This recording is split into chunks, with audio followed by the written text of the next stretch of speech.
art. One of the best ways to be expressive, to convey feelings without saying a word, to spread a message in the most powerful form. Meet JulieMehretu, an expressive contemporary visual artist.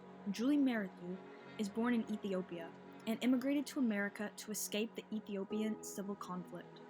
Her artwork, while being abstract, has structure, grid, and modernistic painting styles. She conveys a complex language that shares a lot of movement and color in her artwork. While her artwork may be considered abstract landscapes, she's telling a much bigger story. Because of her diverse background, Mehretu used her experience in Ethiopia to make art concerned with violence. She expressed her work in a violent manner. Her artwork attacks ideas of socio-economic groups and political change. It's not contempt. I don't read it as rageful or angry. And it's not resignation, but this very conflicted, implicit sadness in that human being, described within that dignity. There is no such thing as just landscape. The actual landscape is politicized through the events that take place on it.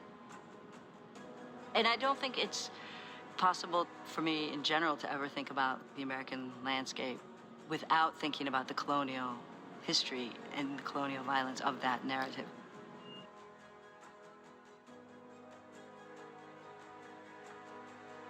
According to the New York Times, Julie's long journey home, meaning lies in the motion. Culture never sits still.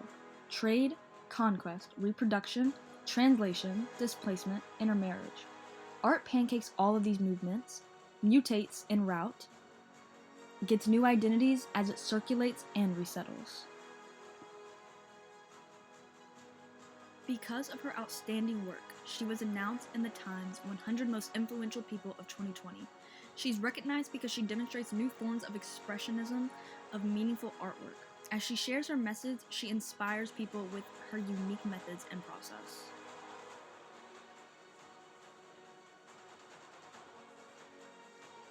Julie is somebody who is really invested in abstraction, obviously, and thinking about how we can tell stories, create paintings without necessarily relying on figuration or kind of one-to-one representations of people or places.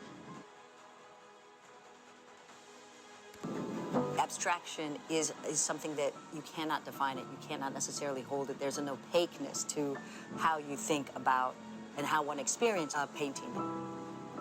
My interest is not in trying to dictate or determine or explain or trying to give any information to anyone in that way.